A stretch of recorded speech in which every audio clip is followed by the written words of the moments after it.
जय श्री गणेश दोस्तों। हमारी आज की कहानी है शक। अब शुरू करते हैं कहानी। रोज इसी समय वह काम से लौटती थी। उसके चारों बच्चे वहीं खेलते हुए मिलते थे। उसे ध्यान आया कि हो सकता है कि उसका पति मंगल आज बच्चों को उसकी माँ के घर छोड़कर काम पर चला गया हो। वह कहारते हुए उठी और अपने आप को घसीटते हुए माँ के घर की ओर चल पड़ी, जो उसके घर से मात्र एक फलगी की दूरी पर था। वहां पहुंचकर उसने पाया कि माँ अभी तक काम से नहीं लौटी थी। उनके घर में भी ताला लगा हुआ था। निराश होकर वह वापस लौटी और घर के सामने जमीन पर बैठकर पति और बच्चों का इंतजार करने लगी।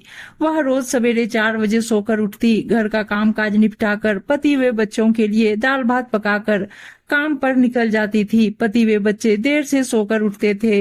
मंगल बच्चों को खिला पिलाकर उन्हें खेलता छोड़कर काम पर निकल जाता।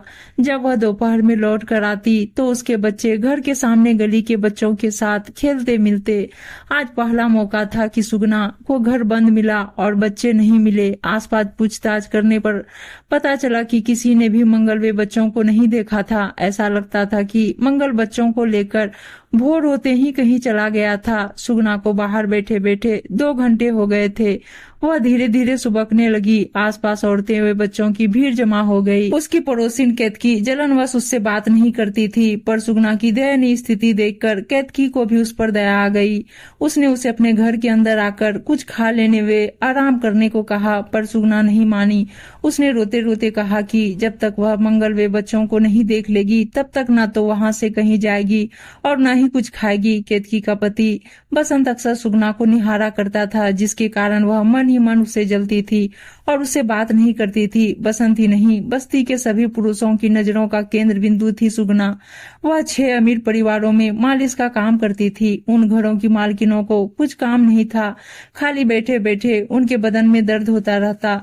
सुगना उनके हाथ पैरों में मालिश करती, साथ ही इधर उधर की बातें नमक मिर्च लगाकर उनका मनोरंजन करती। ये रईस स्त्रियां प्रसन्न होकर सुगना को अपनी उतरी हुई साड़ियां दे देती। सुगना जब जॉर्जेट, रेशम, शिफॉन व नायलॉन की साड़ियां पहनकर निकलती तो बस्ती की स्त्रियों के सीने पर सांप लौट जाते और पुरुष आहें भरने लगते। सभी उसे पाना चाहते, उससे बातें करने को ललायित रहते। शाम होने लगी थी। धीरे धीरे बस्ती के पुरुष काम से लौटने लगे थे।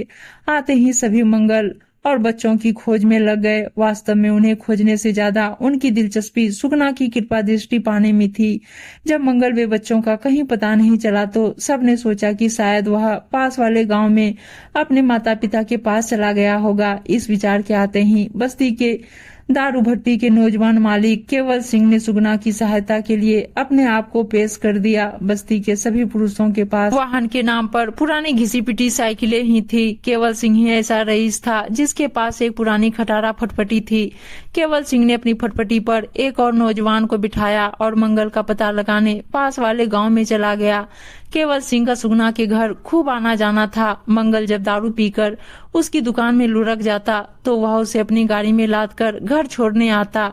हर रात ऐसा ही होता। उसे मंगल से कोई लगाव नहीं था, बल्कि सुगना को आंख भर देखने तथा नशे में बेहोश मंगल की सेवा करने के बहाने सुगना के पास बैठने और उससे देर रात तक बतियाने का मौका पाने के लिए वह ऐसा करता था। मंगल का जब नशा टूटता तो वह आधी रात को सुगना को जगाकर खाना मांगता। जरा भी नानुकुट या देर होने पर वह सुगना को बुरी तरह पीटता। रात के सन्नाटे में सुगना की दर्द भरी चीखें मोहल्ले वाले सुनते, पर क्या करते। पति पत्नी का मामला था। धुंधल का गहरा होने लगा था। केवल सिंह लौट आया था। मंगल सिंह अपने बच्चों के साथ अपने गांव भी नहीं गया था। इतना बड़ा ताला लगाकर आखिर गया कहाँ वह। सब इस गुत्थी को सुलझाने में लगे हुए थे कि तभी किसी को घर के अंदर से बच्चों की दबी दबी सिसकियां सुनाई दी। सबके कान खड़े हो गए। तुरंत 2 हट्टे कट्टे नौजवानों ने दरवाजा तोड़ डाला। अंदर का मंजर दिल दहलाने वाला था। मंगल का शरीर छत की मोटी बल्ली से लटका हुआ था। गले में बंधी थी सुगना की नायलॉन की साड़ी। वह मर चुका था। चारों बच्चे डरे हुए सुबक रहे थे।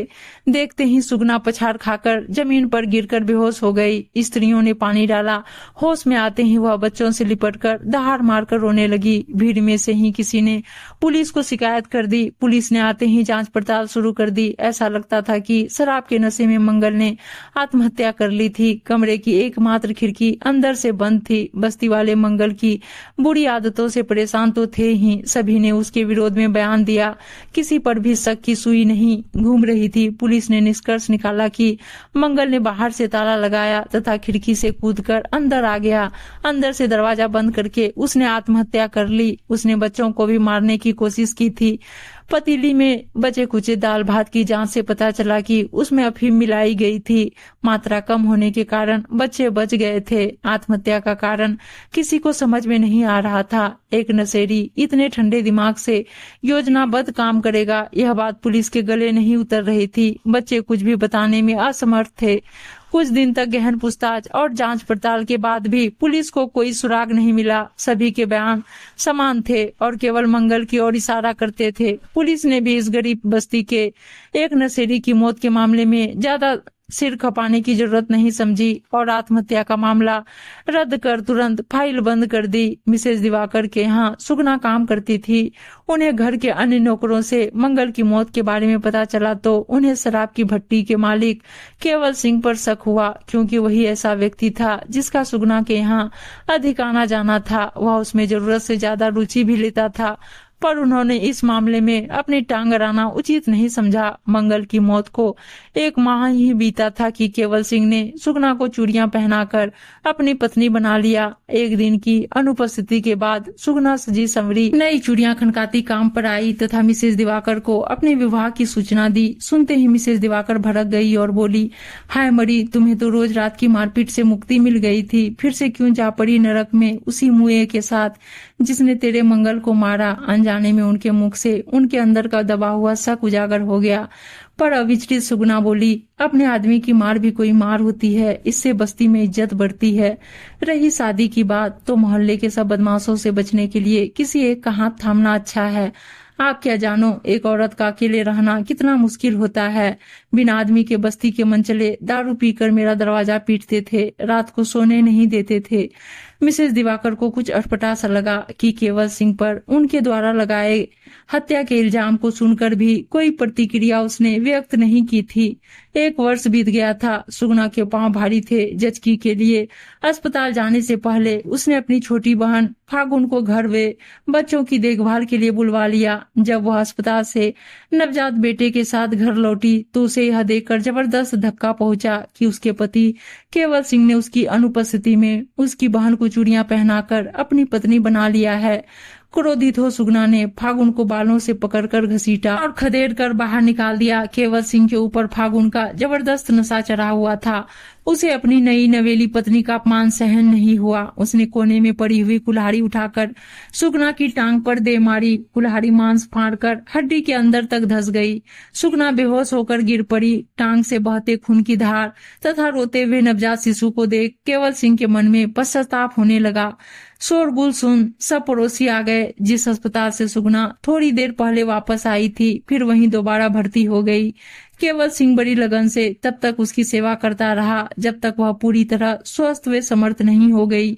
सुगना उसकी सेवा से खुश कम थी और दुखी ज्यादा थी, क्योंकि केवल सिंह ने फागुन को घर से नहीं निकाला था। बेचारी दुखी सुगना क्या करती।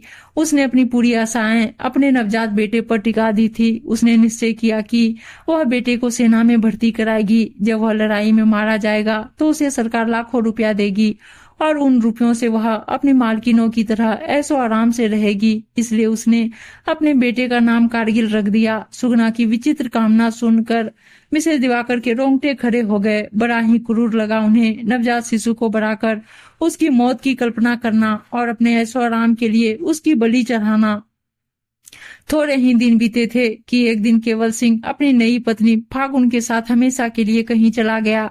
साथ में ले गया अपना नन्हा पुत्र कारगिल। सुगना का धनपति बनने का सपना धरा रह गया। 2 बार ब्याही सुगना फिर से अकेली रह गई थी।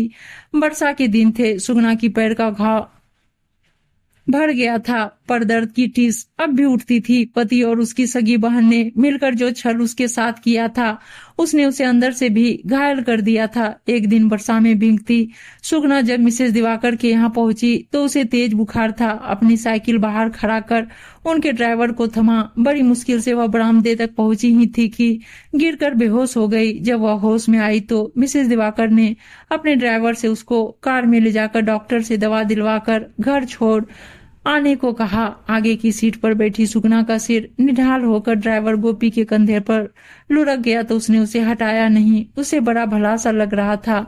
डॉक्टर से दवा दिलवाकर गोपी उसको घर पहुंचाने गया। वहां उसको सहारा देकर अंदर तक ले गया। इसके बाद भी उसका मन नहीं माना। वह उसे देखने उसके घर बराबर जाता तथा यथासंभव उसकी सहायता करता।